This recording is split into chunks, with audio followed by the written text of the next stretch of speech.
Informasi yang saya terima komplit dari intelijen saya ada,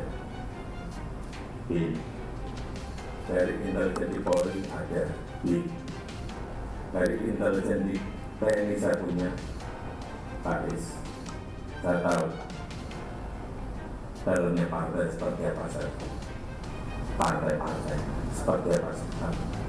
Ingin mereka menuju kemana saya juga tahu. Partai politik dan isinya bukan merupakan objek terhadap ancaman keamanan negara. Jadi jangan sampai kita kembali ke masa lalu, kembali ke rezim Orde Baru, di mana satu pemimpin negara menguasai keseluruhan wilayah, baik publik maupun private di Indonesia.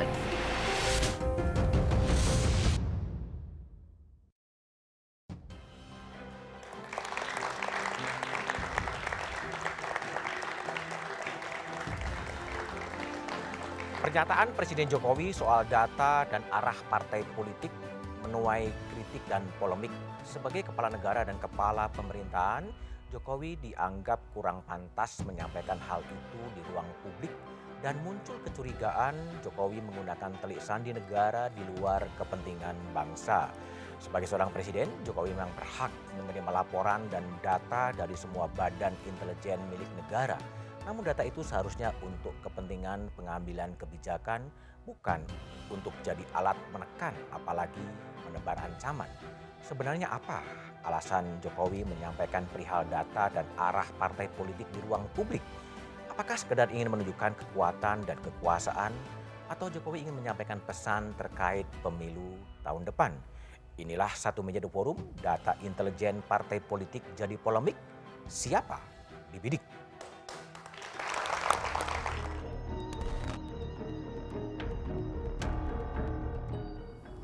Saya tahu dalamnya partai seperti apa saya tahu. Saya pegang semua dan itu hanya miliknya presiden.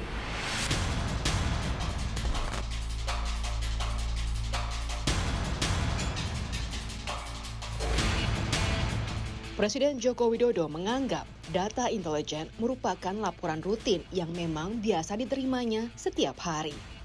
Kita semuanya saya dapat. Pagi-pagi itu sarapan saya angka-angka data-data. Apa itu? Laporan-laporan rutin seperti itu. Apa? Kenapa? Partai politik menanggapi berbeda perihal pernyataan Jokowi tersebut. Sebenarnya presiden nggak usah ngomong begitu juga, kita udah paham, dia tahu isi kita semua. Ya, semua sudah berdasarkan data, semua sudah paham. Sudah paham gimana nih Pak? Paham masa depan. Paham masa depan. Saya kira tidak hanya Partai Demokrat, semua partai politik keberatan atas statement itu. Karena bukan ruangnya Presiden. Partai politik merupakan elemen penting dalam negara demokrasi. Sehingga ketika data intelijen digunakan untuk mencari informasi partai politik, maka bisa terindikasi bentuk penyalahgunaan intelijen dan kekuasaan. Pertama, partai politik itu adalah satu-satunya kanal untuk hak politik warga negara, ini hak asasi manusia, yang harusnya itu independen, ya, tidak tersentuh. Nggak urusan cawe-cawe, urusan tidak, itu nggak ada kaitannya. Apa gunanya ada intelijen kalau nggak boleh lapor ke presiden? Namun, selain soal arah partai politik, Jokowi juga menyoroti koalisi partai politik. Partai-partai sampai saat ini koalisinya belum jelas betul. Maka tak heran jika pernyataan Jokowi disebut alarm politik sekaligus peringatan. Namun, kepada siapa alarm peringatan tersebut dituju Jokowi?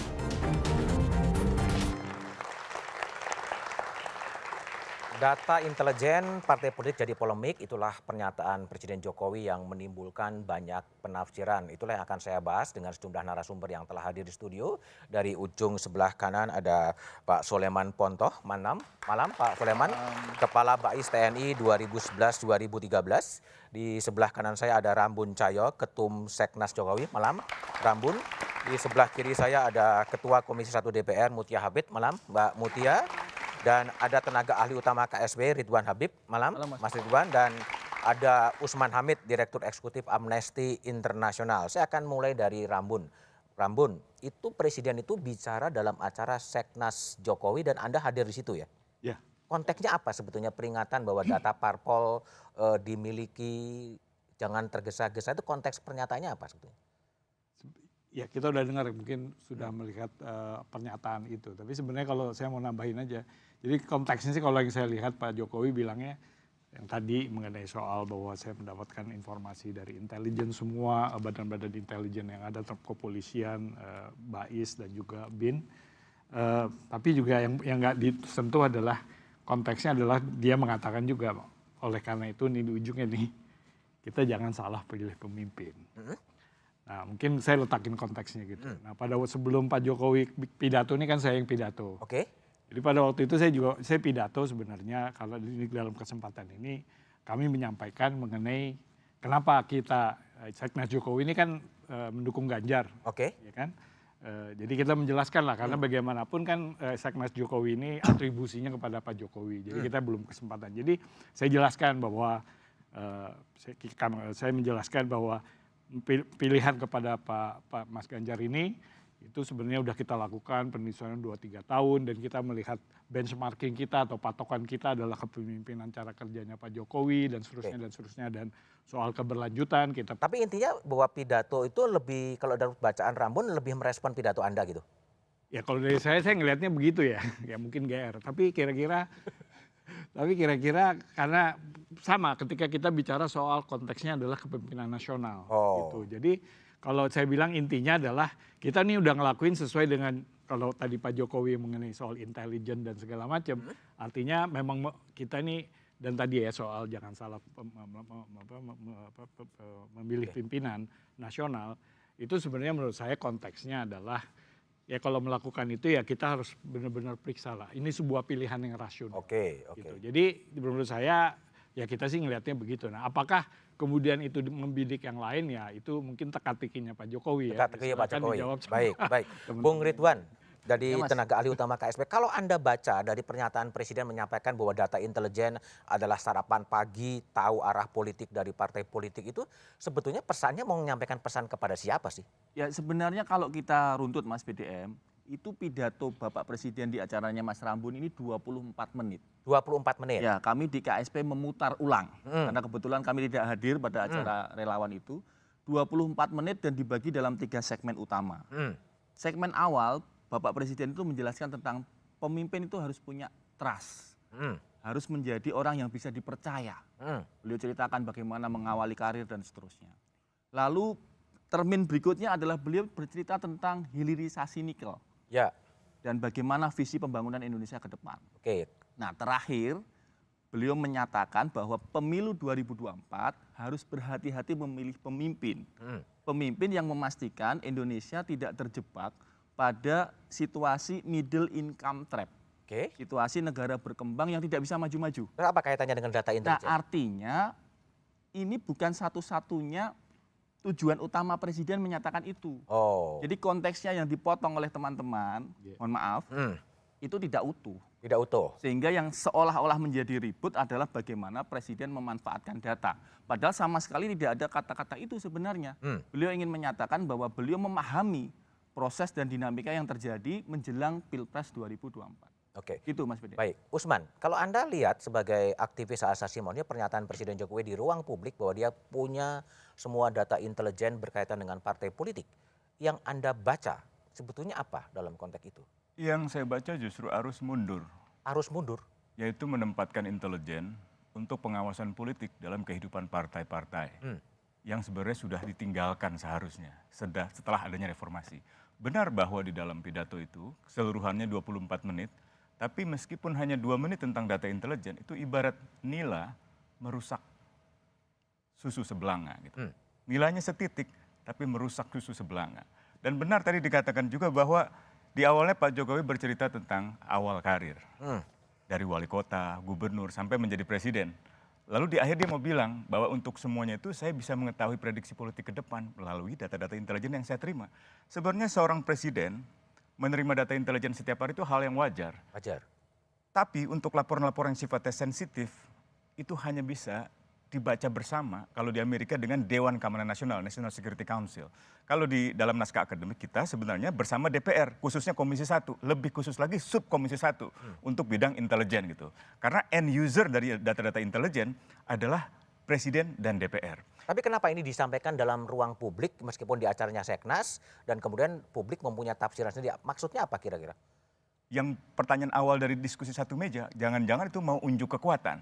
Atau Kekuatan. mau menebar ancaman kepada partai-partai politik yang tidak sejalan dengan presiden gitu, atau dengan Jokowi sebagai. Tapi spekulasi sekali itu Don dia. Sangat berspekulasi. Makanya itu kita ingin tahu sebenarnya data-data intelijen yang dimaksud itu tentang apa. Data intelijen yang tentang partai politik itu dari badan intelijen yang mana? Dari Badan Intelijen Keamanan Polri, BIK, atau dari Badan Intelijen Strategis, atau dari Badan Intelijen Negara.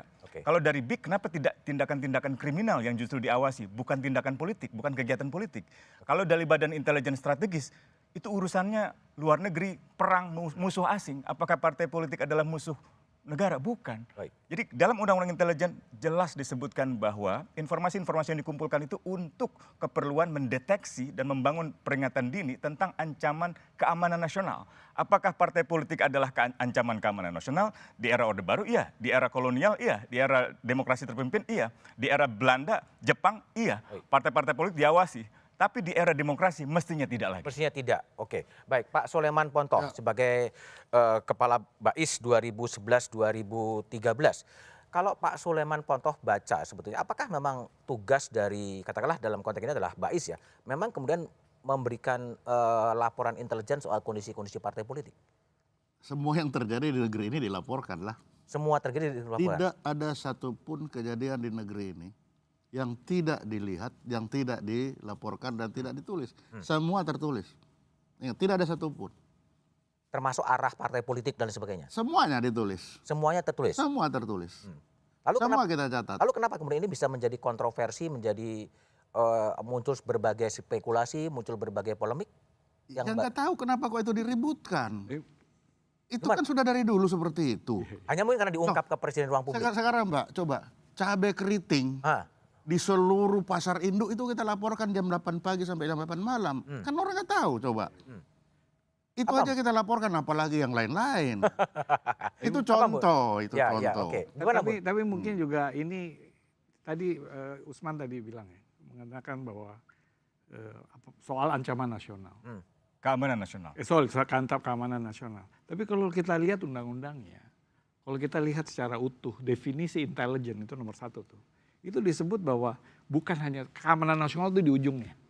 Tapi itu juga data-data dan itu untuk pengambilan kebijakan, untuk pengambilan untuk menentukan kebijakan, strategi nasional, terus menentukan juga hal-hal yang lain ya. Jadi pengambilan keputusan bagi pemerintah. Jadi dan di situ dibilang dan itu termasuk yang tadi di ujung ini kan ancaman. Nah, mungkin menurut saya ini yang bikin keributan kan yang selalu di kemarin juga saya juga mendengar hal yang sama, ancaman nasionalnya. Terus kemudian menimbulkan apakah partai politik ancaman nasional? Menurut saya itu menurut saya nggak bisa dilihat sepotong-sepotong. Harus dilihat secara keseluruhan. Kalau mau dibilang kenapa itu diberikan ke publik misalnya, ya itu nggak ada larangan juga gitu. Ada. Nggak ada larangan, dia tidak terus sebentar. Betul, tapi tidak ada larangan. Dia tidak mengungkapkan soal kerahasiaan. Dia hanya mengatakan seperti tadi Pak Pontoh, bahwa dia itu kan transparan juga. Betul. Bahwa saya menerima laporan tiap hari, termasuk soal partai politik. Kenapa? Karena konteksnya. Kalau itu pernyataan yang kedua.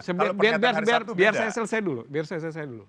Karena yang dia sebutkan tuh konteksnya adalah memang 2024 soal pilpres yang cukup sensitif. Jadi kalau kita sih ngelihatnya biasa aja gitu ya kan. Ya. Dan juga jangan begini juga, wah ini ancaman nasional kita udah bakalan jadi melakukan Orde Baru. 9 tahun dicaci maki. Apa yang dia lakukan? Nggak ada. Ngelaporin polisi malah bilang kita maafin. Jadi nggak ada track record. Jadi jangan jump to conclusion. Itu yang paling penting. Baik. Tapi saya ingin minta pandangan dari Mutia Hafid dari Komisi 1 DPR soal pernyataan publik dari Presiden Jokowi soal data intelijen. Tapi jawabannya setelah jeda berikut ini.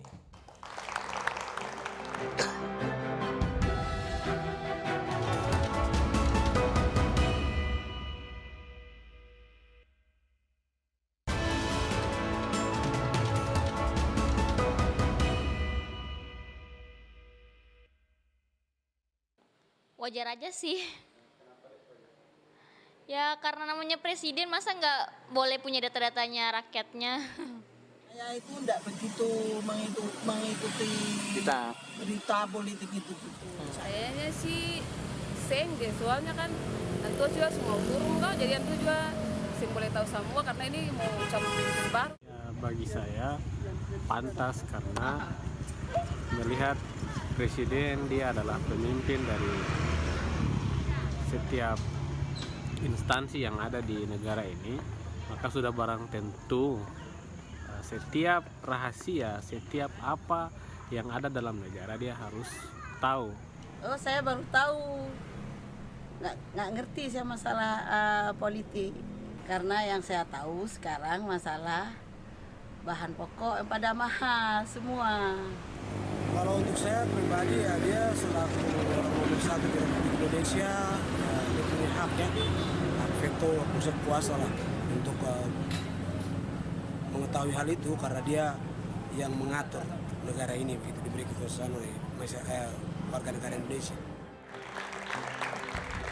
Itulah respon dari warga yang kadang tidak mengetahui, tapi aspirasinya juga justru yang diperhatikan adalah bagaimana harga-harga yang begitu mahal. Saya ingin minta pandangan Mutia Hafid, Ketua Komisi 1 DPR yang membidangi soal intelijen. Gimana Mutia sebagai DPR memandang pernyataan terbuka dari Presiden mengatakan memiliki semua data-data intelijen soal arah koalisi partai politik?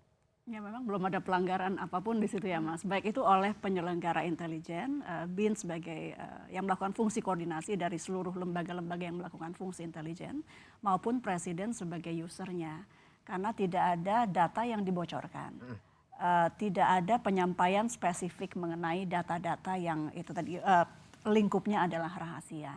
Bahwa itu kemudian disampaikan ke publik, saya rasa itu justru transparan. Jadi kalau kita khawatir orang akan melakukan hal yang negatif gitu ya Mas, kan orang nggak akan ngomong duluan gitu. Jadi bahwa beliau secara terbuka mengatakan saya punya data-data intelijen mengenai perkembangan politik, itu menurut saya hal yang wajar dan justru itu membuka sebuah diskursus seperti yang kita lakukan malam ini, yang membuat beliau juga bisa kita lihat membuka untuk pengawasan, bahwa kemudian ada Mas Usman yang bisa kemudian mulai waspada dan kemudian melihat dari percakapan beliau. Saya rasa itu malah bagus ya Mas. Malah bagus ya? Malah ada bagusnya gitu.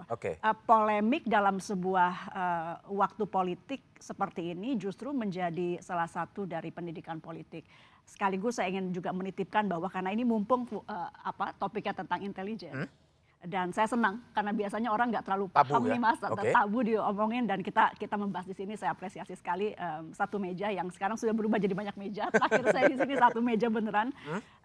Memang benar dikatakan bahwa seluruh deteksi dini dengan lingkup apapun, tidak hanya politik tapi ekonomi, seperti tadi ada seorang ibu yang mengatakan aku nih nggak ngerti politik, ekonomi, itu juga dilakukan seperti kata mantan Pak Kabais tadi.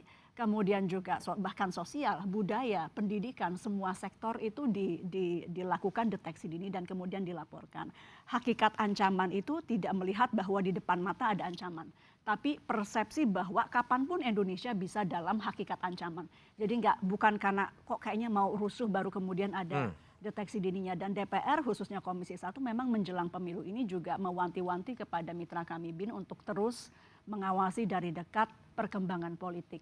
Dan mungkin agak sulit ketika harus melakukan deteksi perkembangan atau dinamika politik tanpa melihat partai politiknya.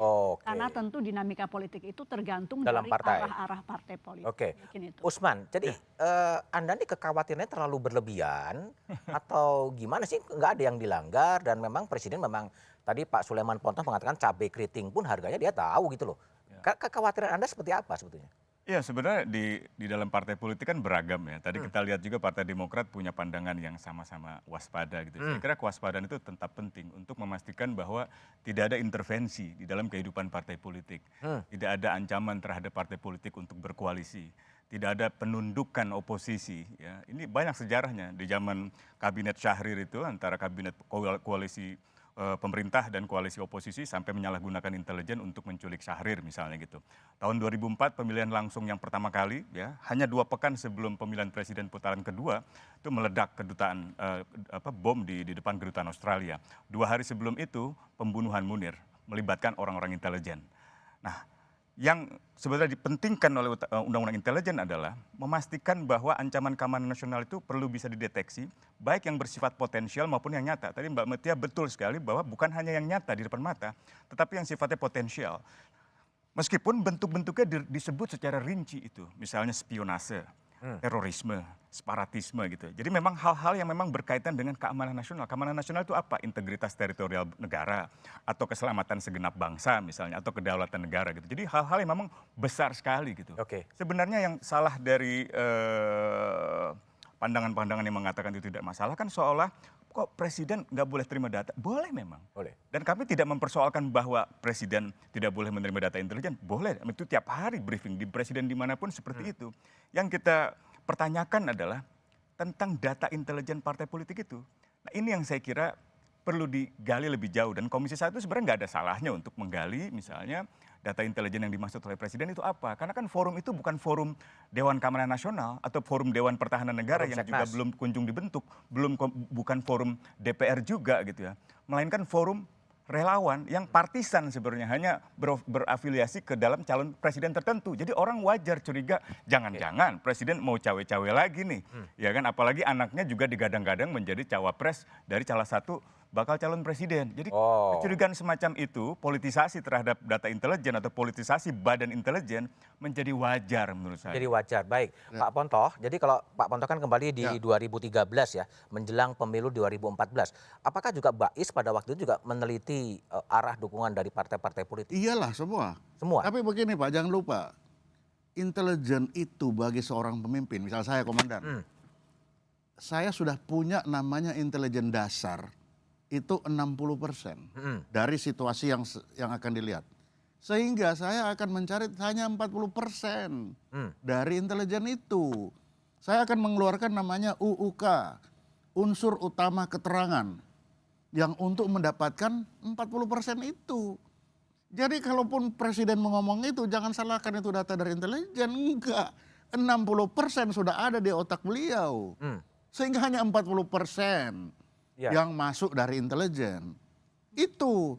Jadi kalaupun kita kasih yang banyak, tapi kalau itu tidak menarik perhatian beliau, tidak ada intelijen dasar di kepala beliau, itu nggak akan ada manfaat.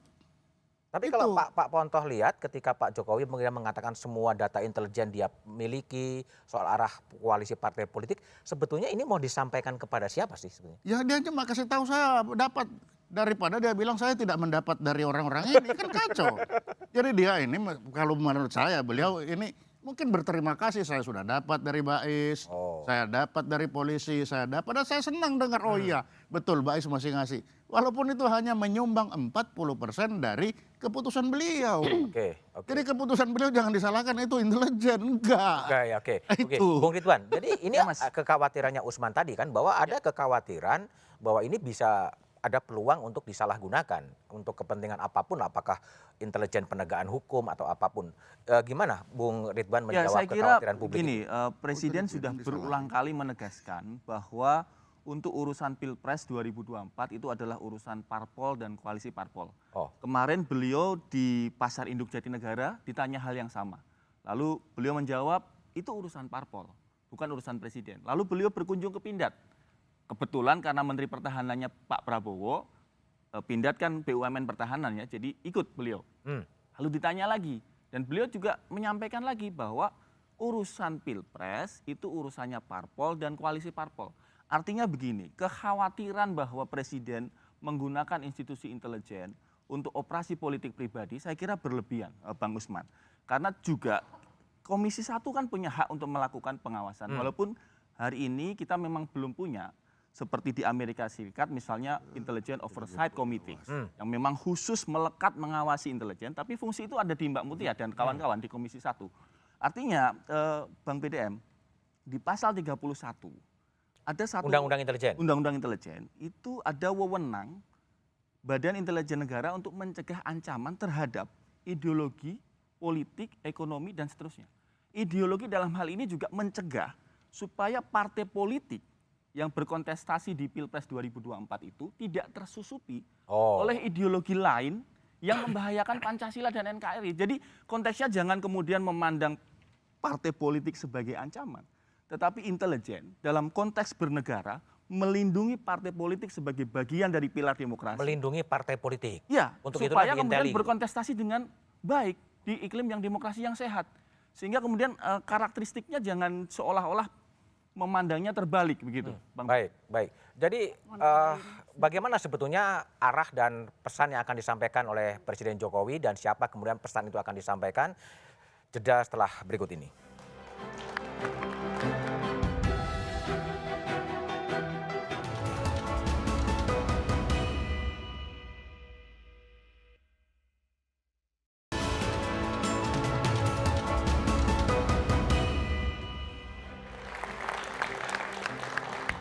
Masih bersama saya Budiman Tanrujo di Satu Meja The Forum. Mas Ridwan Habib, tenaga ahli utama KSP. Menurut Anda sebetulnya pesan yang disampaikan oleh Presiden Jokowi ini mau disampaikan kepada siapa? Kepada semua publik Indonesia, semua ketua umum partai politik atau kepada siapa? Tentu saja karena ini di forumnya Bang Rambun, tentu saja kepada audiens dulu, Mas BDM. Audiensnya Seknas Jokowi. Betul. Akan tetapi kan Bapak Presiden tahu bahwa itu acara terbuka untuk publik, ada media. Hal ini tentu saja beliau pasti paham benar bahwa ini akan juga dilihat oleh yang lain, termasuk juga oleh partai politik, oleh masyarakat lah gitu. Jadi sebenarnya bukan hanya kepada Mas Rambun dan kawan-kawan. Bisa nggak sih disederhanakan gini, kira-kira saya tahu semuanya loh, kelakuan atau perilaku partai politik, data-datanya ada, jangan coba-coba gitu, bisa nggak ditafsirkan begitu? Saya kira Presiden itu produk demokrasi yang sudah matang di Indonesia, Mas BDM. Artinya begini, tadi sampaikan Mbak Mutia, kalau ingin melakukan sesuatu yang negatif, tentu saja tidak perlu diumumkan. Saya agak mundur ke belakang, Mas BDM, dalam kasus Amerika Serikat. Masih ingat skandal Watergate, Nixon? Nixon melakukan upaya diam-diam menyusupkan intelijen gelap untuk dalam konteks memenangkan partainya. Dan itu ketahuan oleh 2 orang wartawan yang gigih dengan 1 orang whistleblower dari FBI. Itu dilakukan diam-diam. Dia tidak kemudian mengumumkan secara terbuka. Sebaliknya Bapak Presiden sangat paham bahwa itu forum terbuka, menjelaskan kepada publik dan kepada Seknas Jokowi bahwa beliau paham, beliau tahu, tapi konteksnya jangan dilepaskan dari 24 menit sebelumnya.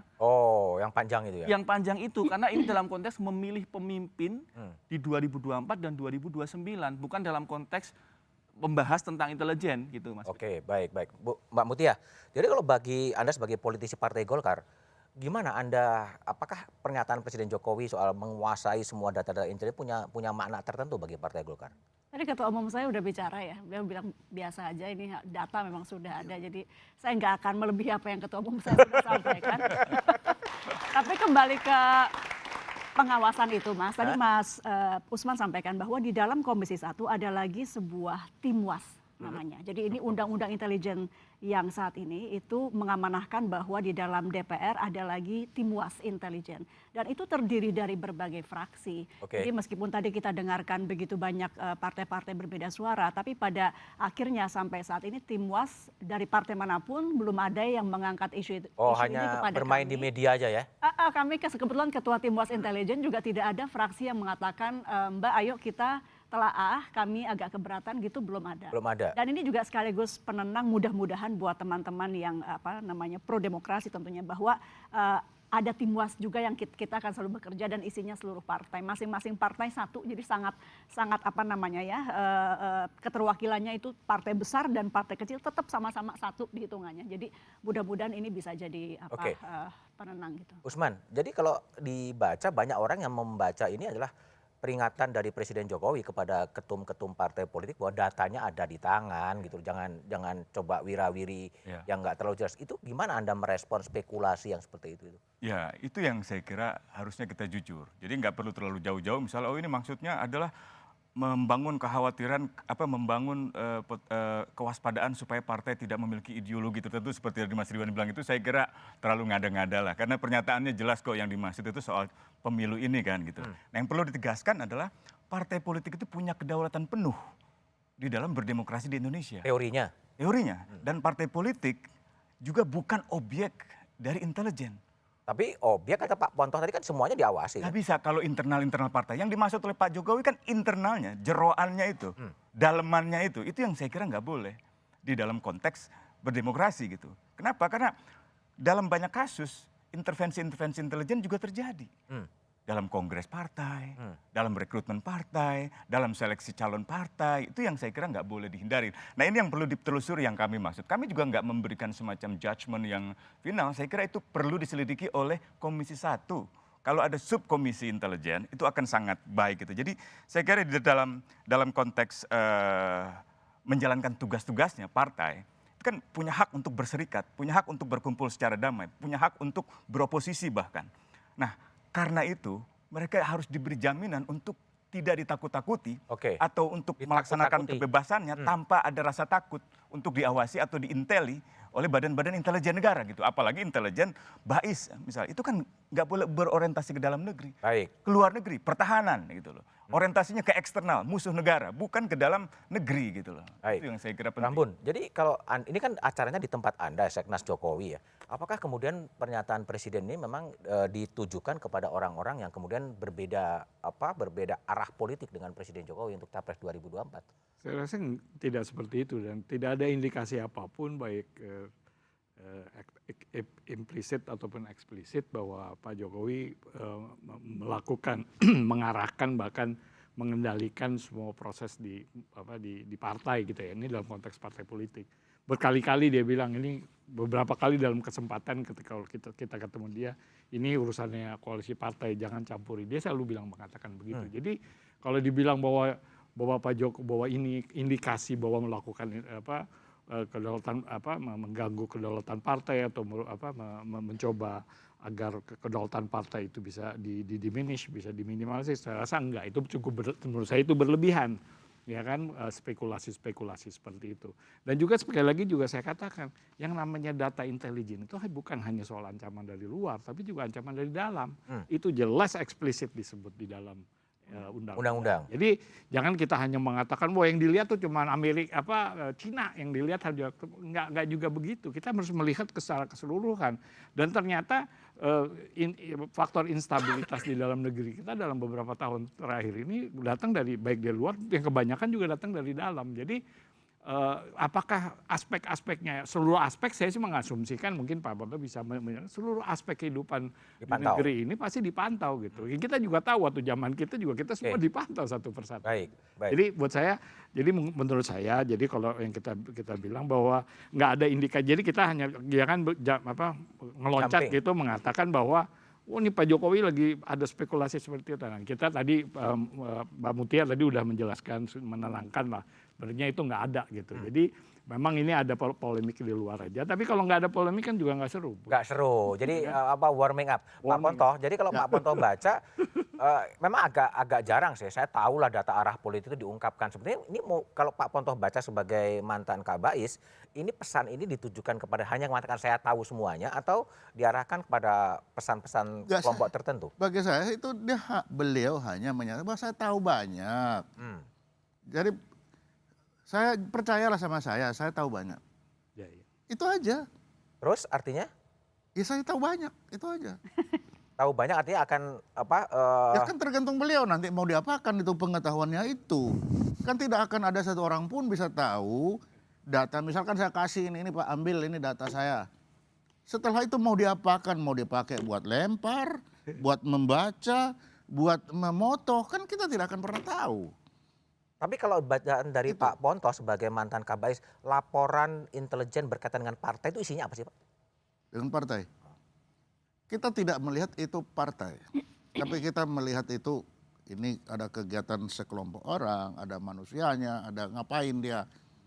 Itu kalau tidak ada, itu tadi Tapi ada kalanya kalau kita laporkan begitu aja, kalau presiden tidak minta atau tidak diminta, itu dibuang percuma.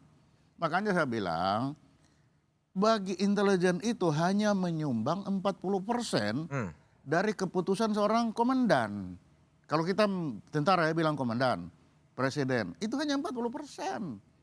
Jadi jangan dianggap keputusan seorang komandan itu 100% itu dari intelijen. Tidak.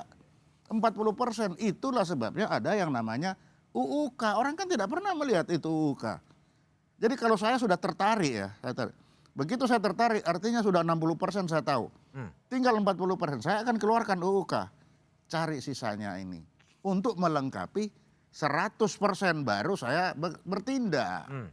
Oke. Itu. Ya. Jadi kalau beliau bilang saya sudah dapat semua itu hanya 40% dari. Belum tentu dieksekusi juga ya? Kalaupun dieksekusi itu bukan dari intelijen. Dari Kompas data misalnya. itu, dari orang lain. Dari Kompas misalnya. Dari Kompas bisa, iya betul.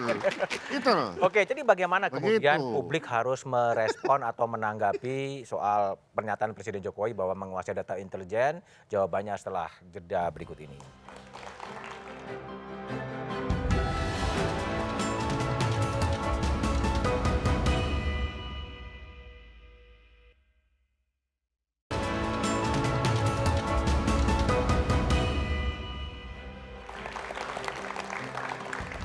Masih bersama saya Budiman Tantojo di Satu Meja The Forum. Rambun, ada ahli yang melihat mengirim tulisan bahwa apa yang disampaikan oleh Presiden Jokowi di acara Seknas adalah sebuah skandal politik. Gimana Anda merespon itu? Pertama-tama sih menurut saya sang ahli ini nggak baca undang-undangnya dengan benar, gitu. Jadi ngeliat sepotong-sepotong dan buat interpretasi-interpretasi yang menurut saya agak suka-suka gitu ya. Jadi artinya harusnya melihat ini kalau udah sampai skandal kan berarti ada case. Kalau ada case kan berarti harus ada pembuktian. Gitu. Kalau dia bilang skandal ya sebenarnya tadi udah disampaikan skandal Watergate itu kan suatu yang serius. Artinya memang udah ada bukti-bukti, ada tindakan-tindakan. Ini kan sebenarnya nggak ada sama sekali. Jadi baru sebuah pernyataan lalu dan itu tadi udah diperkuat oleh Mbak Mutia gitu ya ngomongin soal ya belum ada apapun yang menyatakan komplain sekalipun kan belum ada. Jadi jauh banget nih gitu dari ya, biasa-biasa aja lah ya. Jadi menurut saya sebaiknya bicara agak sedikit teratur lah gitu ya dan jangan memprovokasi juga gitu. Ini persoalannya sih sebenarnya cuma satu pernyataan presiden yang sebenarnya nggak ada. Kalau menyatakan itu skandal menurut saya itu sangat berlebihan. Oke, baik. Mbak Mutia, Komisi 1 akan mencoba mengklarifikasi, menjelaskan duduknya persoalan berkaitan ini atau gimana? Jadi dasar saya memanggil rapat atau call a meeting gitu ya Mas, itu harus ajak juga. Jadi kalau ini hal yang sangat biasa, tidak ada masalah, kami juga harus berpikir jernih bahwa rapat itu juga jangan atas dasar tekanan justru dari tekanan-tekanan yang memiliki kepentingan politik di 2024. Nah, bantu saya supaya berpikir jernih nih. Ini betul-betul bagi saya tidak ada pelanggaran dalam seluruh perwakilan fraksi yang ada juga tidak ada yang menyatakan keberatan gitu ya. Kami amati juga polemik di lapangan itu lebih kepada pemainnya adalah aktor-aktor politik. Jadi jangan intelijen ini kemudian dibawa ranahnya di politik di Komisi 1. Aku mau sedikit aja, kalau kita ingat di Amerika, John Brennan, direktur CIA, berkonflik dengan Donald Trump ketika dia mengatakan bahwa pemilu Amerika ini ada tekanan dari Rusia misalnya. Kemudian di situ presiden dengan direktur CIA malah berkonflik. Itu yang tidak wajar. Itu kemudian dibawa di rapat Kongres gitu ya. Tapi ini sangat wajar, biasa saja, jadi tidak akan kita rapat. Oke, Usman. Jadi kalau lihat kan nggak ada pelanggaran, biasa-biasa saja, bukan sebuah isu yang memang harus disikapi dengan cepat. Gimana? Ada gap penangkapan, akseptansi terhadap itu? Ya, sebenarnya saya nggak heran kalau Mbak Mutia atau beberapa partai itu tidak bersikap kritis terhadap Jokowi karena kan bagian dari koalisi. Kalau PKS mungkin tadi kita bisa lihat malah mempertanyakan mengapa itu disampaikan di media kan? Begitu, ya kan? Itu menurut saya perlu untuk kita boleh saja mendukung presiden. Ya. Seluruh masyarakat, partai politik boleh mendukung presiden, tapi jangan membabi buta. Ya, jangan seperti membebek sambil mengkerdilkan demokrasi. Mengkerdilkan kehidupan partai politik yang diintervensi lewat pemata-mataan itu. Itu yang saya kira ini berpotensi mengkerdilkan demokrasi. Oh iya dong, partai politik itu apa? Pilar demokrasi yang utama. Tanpa partai politik tidak ada demokrasi. Baca Undang-Undang Intelijen Negara dengan baik, apakah ada di situ pengawasan terhadap kegiatan partai politik? Tidak ada. Dan kalau baca naskah akademiknya dari para ahli yang diajukan ketika itu, yang mengajukan ketika itu, jelas bahwa Badan Intelijen Negara tidak boleh mempengaruhi atau dipengaruhi oleh partai politik. Itu sebabnya pasal 2 Undang-Undang Nomor 17 Tahun 2011 mengatakan azas-azas penyelenggaraan intelijen itu harus meliputi netralitas, objektivitas, profesionalitas. Jadi kalau saya anggota intelijen, saya misalnya ditugaskan untuk masuk ke dalam kongres partai, kalau tidak ada indikasi misalnya gangguan keamanan, kalau saya dari BIK, nggak perlu. Baik. Kalau saya ditugaskan ke luar negeri, kalau tidak ada gangguan misalnya ancaman pertahanan, nggak perlu. Baik. Karena itu membahayakan saya. Kalau sampai saya ketahuan, saya bisa kena gitu. Itu yang saya kira Bung penting Ridwan, untuk dijaga. jadi ada kekhawatiran Usman ini bisa mengerdilkan Partai dan Demokrasi. Gimana Istana merespon itu? Ya tentu saja terima kasih. Kami kantor staf presiden sangat terbuka dengan semua kritik. Kami sudah catat apa-apa poin-poin penting, terutama dari Bang Usman. Dan tentu saja ini menjadi bagian penting dalam pendewasaan demokrasi, Mas BDM. Coba begini, kita tinggal 146 hari BDM, menjelang pemilu. Dan Presiden berulang kali menegaskan bahwa proses pemilu harus berjalan lancar dan baik. Kami melihat bahwa proses demokrasi sudah berjalan baik. Jadi kekhawatiran, ketakutan, menurut saya yang mengada-ngada malah Bang Usman. Kekhawatiran bahwa kemudian intelijen akan mengatur, oh partai politik kamu ke sana, partai politik kamu ke sini. Itu menurut saya yang mengada-ngada Bang Usman. Kita melihat prosesnya berjalan baik. Tidak kemudian ada sesuatu yang setback. Kembali ke era Orde Baru. Jadi terima kasih tapi sekali lagi dengan kritik-kritik ini dan moga-moga akan menjadi baik buat kita semua. Baik, baik. Bung Sleman, Pak Sleman terakhir, tadi Bung Hamid mengatakan bahwa ada yang terlalu ketakutan atau halusinasi atau spekulasi berlebihan. Sebaiknya pernyataan ini disikapinya gimana? Ya sikapi biasa-biasa saja. Biasa saja? Tidak ada apa-apa karena mau ditakuti, tidak ditakuti, intelijen itu tetap bekerja. Dan prinsip intelijen tidak kelihatan, belum tentu dia tidak ada. Kalau ada pun, belum tentu itu bentuknya. Lalu mau diapain? Mau ditakuti? Kalau ditakuti ya belum tentu dia ada kok. Nggak ditakuti ya dia juga bisa ada. Jadi ya biasa-biasa saja. Biasa-biasa saja? Iya. Mendingan tadi warga tuh mengatakan cabai keriting. Gitu kan? Iya betul. Dan itu saya laporan pagi jam 8 pagi, jam 8 malam cabai keriting di seluruh pasar induk. Kita laporin itu. Tapi nanti di belakang itu kan kita akan dapat banyak. Kenapa hari ini naik besok enggak? Itu kan gampang. Dan tukang cabai keriting dan tukang cabai keriting itu juga pilar demokrasi, bukan cuma partai politik. Bukan hanya partai politik. Iya, kan itu voter. Nggak usah takut lah. Nggak usah takut ya. Oke, baik Pak Ponto, Bung Rambun, Mbak Mutia, Bung Ridwan dan Usman tidak perlu takut dengan pernyataan dari Presiden Jokowi. Data-data intelijen yang dimiliki Presiden Jokowi selayaknya digunakan untuk memastikan gelaran pemilu serentak 14 Februari 2024 berjalan sesuai tahapan. Pemilu yang demokratis seyogyanya memberikan ruang kepada calon pemimpin bangsa menyampaikan gagasannya kepada publik dan membiarkan rakyat dengan bebas menjatuhkan pilihannya. Menjadi tugas Presiden untuk mengawal proses transisi kekuasaan berjalan dengan baik. Demikian Satu Meja The Forum malam ini. Tetap saksikan Kompas TV untuk mengupdate informasi seputar pemilu hanya di Kompas TV, independen, terpercaya. Sampai jumpa pekan depan. Selamat malam dan terima kasih.